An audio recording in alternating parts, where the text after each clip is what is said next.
So yeah, Jake Paul and Woodley had the press conference, days before the fight, and a bit of controversy with T Woodley's mum, who's a bit of Mm, a favorite among fight fans. Um, yeah. yeah. So what are your thoughts on that, bro? What was going on there? Oh man, I thought, I think Woodley's, I think it was probably a good thing, you know. Um, he didn't seem like what am I trying to say? It's like he's been gun shy in the past. Woodley's been gun shy in the past, even in the press conference, watching his body language and his behavior, the way he's responding to questions. He seemed pretty like focused on what the job is. Like he understands what he's doing. You know, it's a big money fight. It's not much more than that. It's his professional debut. You know, it's not a world title. But Jake Paul's no joke, man. I think he's a smart kid. He's that new generation of athlete that's coming through that understands how to use social media and all that kind of stuff to his advantage. That's why he's getting these kind of fights because he's a draw.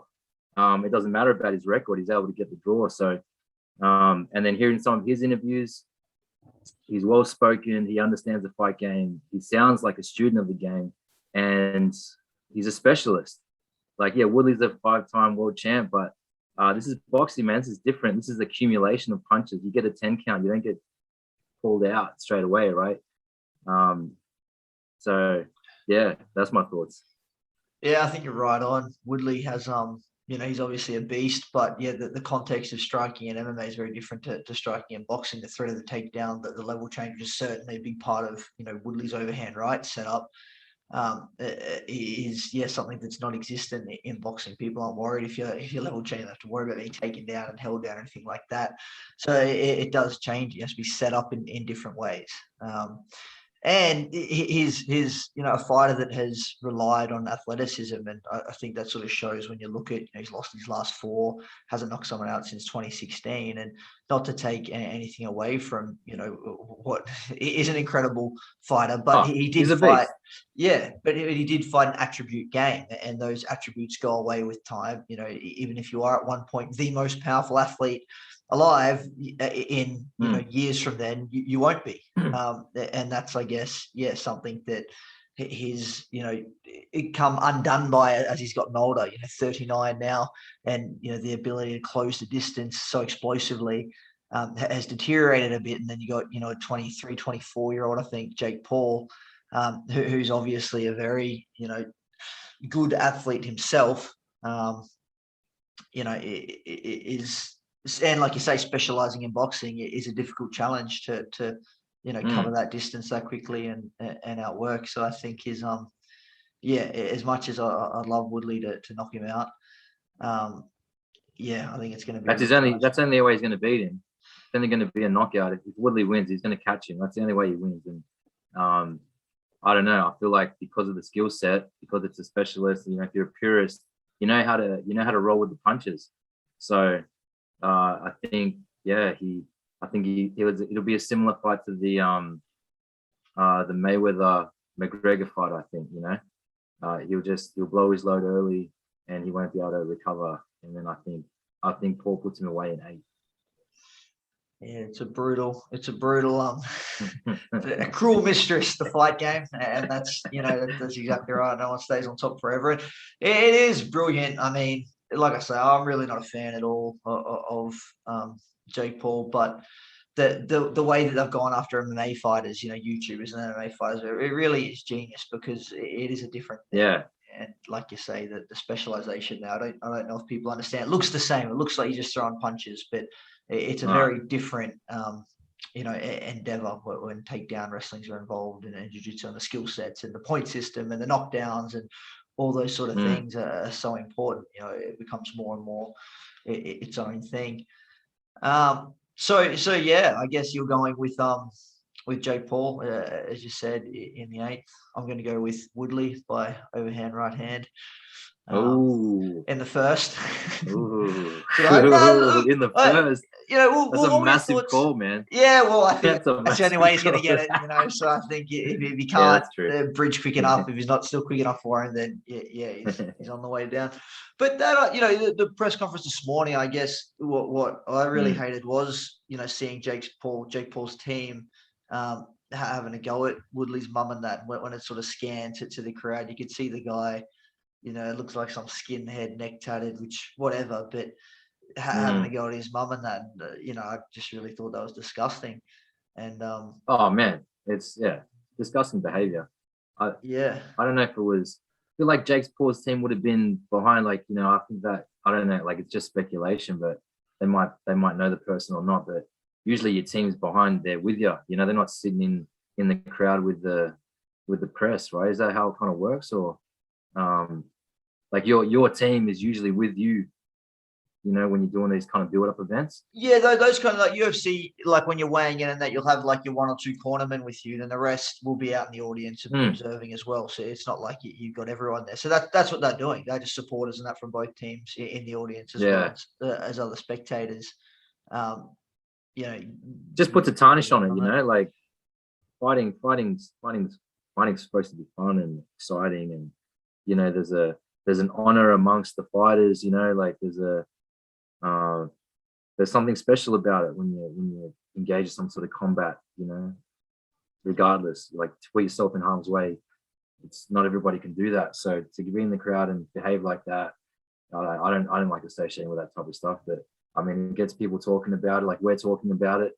I think Woodley's mum can hold her own, to be honest. You know what I mean? She's not a fairy, you know what I mean? Like, she'll put it on you. So I was backing Woodley until that moment, to be honest with you, when I was watching that press conference. So the way he was carrying himself, I'm like, oh, this guy seems like he's dialed in. This might be a little bit different. But then when he kind of, you know, he saw the stuff going on with his mum, and I felt like he lost his composure. You know, there was no need for Woodley to, you know, escalate the situation. Didn't lose enough, man. I reckon he should have taken Jake Paul out then and there. Again, but Jake Paul didn't do it, man. That's the thing. Yeah, it's his boys. I don't know. I think you know. I think it's crazy how I think the cameras and everything do something to people, because you know, anyone that's around fighters, it's just crazy how when you see what goes on, you think, you know, most of these men, they just wouldn't accept that kind of behavior from anyone or anything. But it is funny how, you know, you put a camera there, and I guess everyone becomes somewhat, you know, gun shy or aware that, you know, it's like now it's a different context. So it is just entertainment. And that means that, you know, they don't really mean it. Or it's such an interesting thing to observe when you know, you're familiar with the kinds of people that do this sport, and you know what goes on. Like most of these guys, if someone said something to them, you know, that video the other day of the kickboxer just dropping that dude in the pub. Who was, I can't believe I forgot his name. Oh, the King hit. He's awesome, yeah. But I mean, like, that's what you expect. That's what you expect of just about any professional fighter. You know what I mean?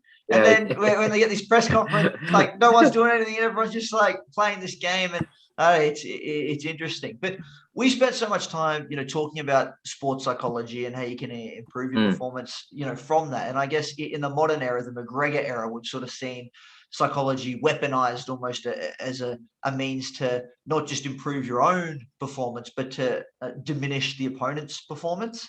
And people have obviously seen the effectiveness of that. You know, you get Aldo just throwing a ridiculous leaping left hook, and you know, that kind of thing. And you know, how do you feel about that? You mean someone that specializes in composure? Psychology? That's what that is.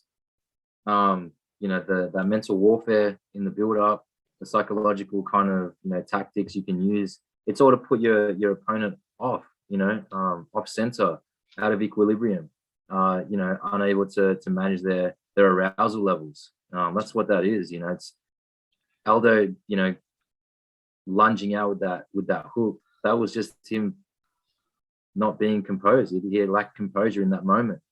That's all that was. It wasn't because he's a shit fighter. He's a fucking beast. He's been a beast for forever.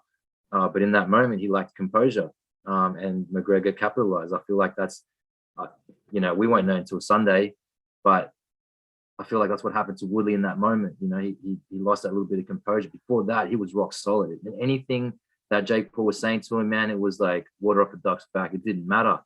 And he was cool, calm, and collected. It seemed like that.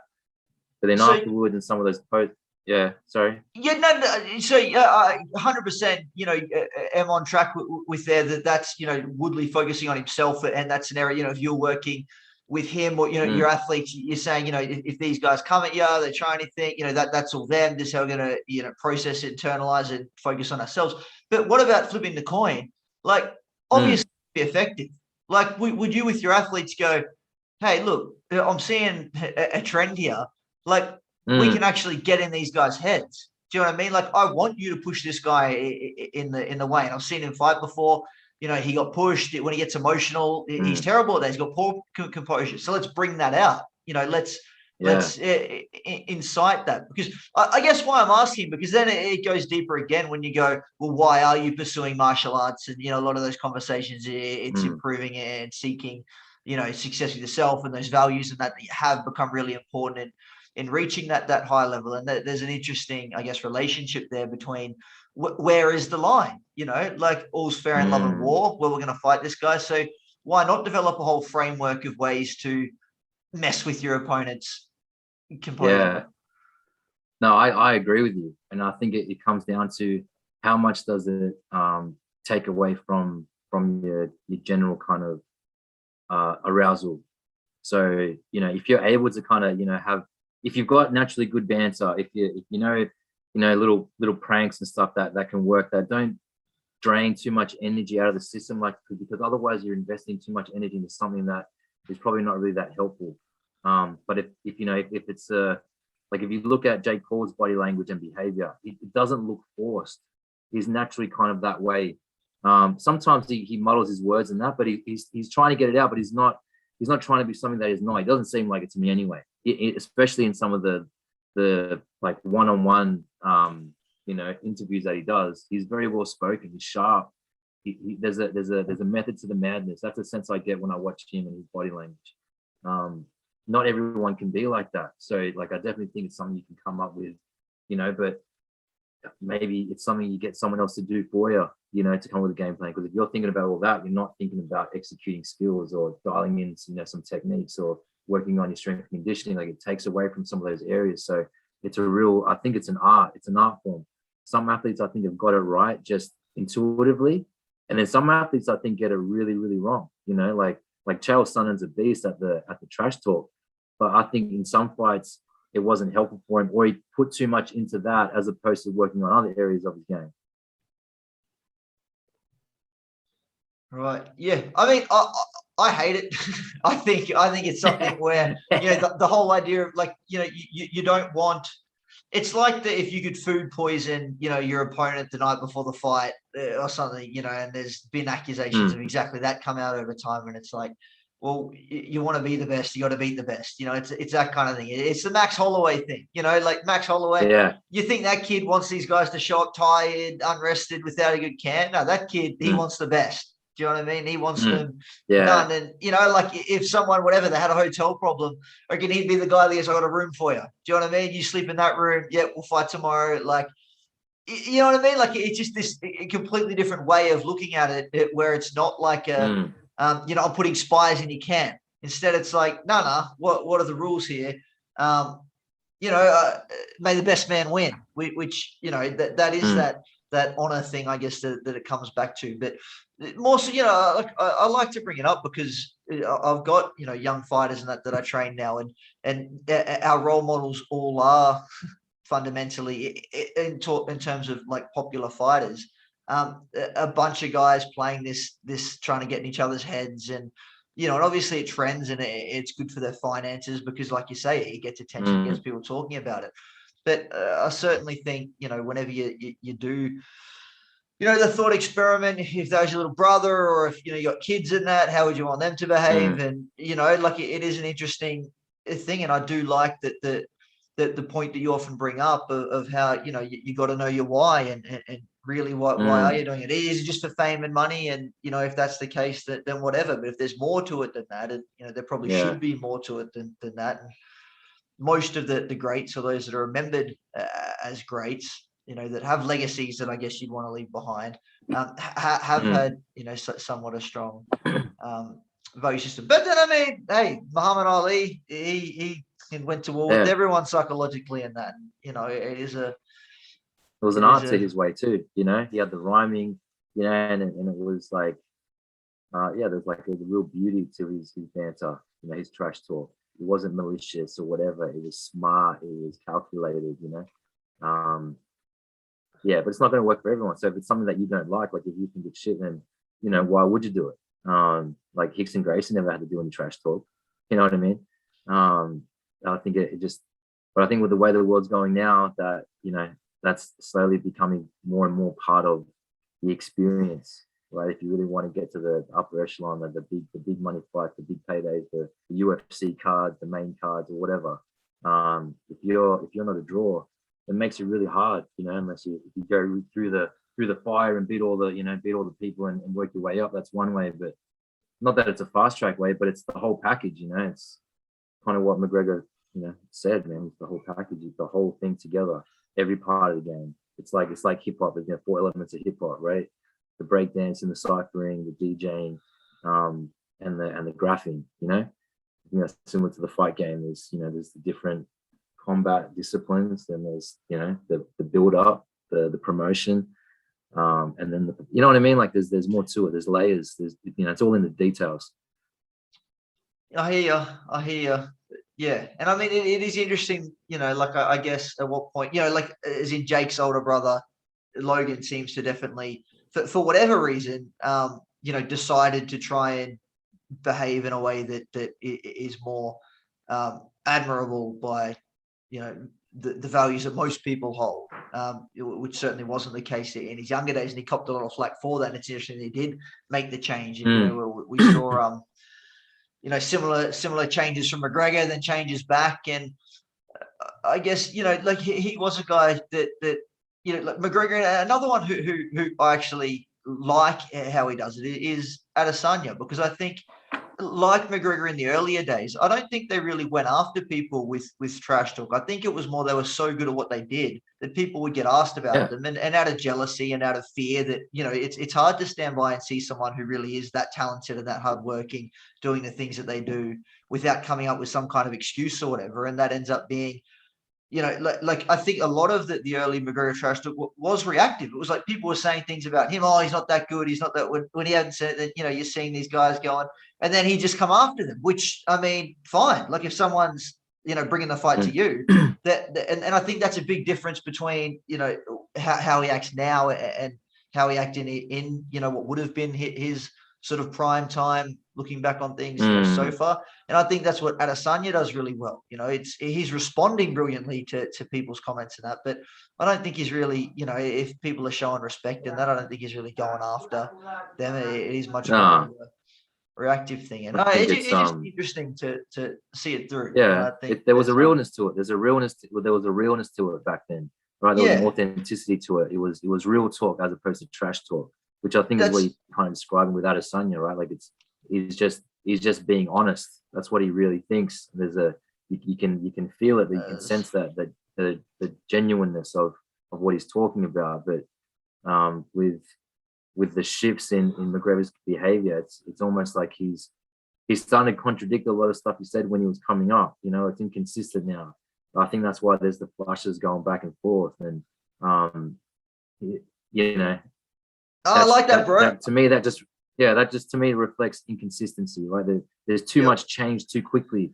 You know, his whole success was built upon repetition consistently, you know, over time. And there was a realness to it. There was an authenticity to it. And there wasn't the need to go over and above to find some sort of, you know, cute thing to say or come up with some sort of trash talk. Whereas now he understands that builds the fight. Whereas before that was just him getting to that goal, that UFC goal. That was the thing, and nothing was going to get in his way. So there was a real laser focus concentration in terms of what his attention was taken up by. Whereas now it's not that. There's this, that, and the other. You know, it's different now. Yeah, it's lost the honesty, and I love that honesty word that's come up in your discussions about ego and confidence and control and all that. You're looking for the truth and the honest approach. Have I prepared? Yes. Well, then, yeah, I can be confident and that. So I think that's a great a great note to end it on, man. And we'll watch the fight, and then I guess we'll touch bases and see what happens. So I got T Woodley knockout in the first, and you've got Jake Paul. What do you have in the 8th?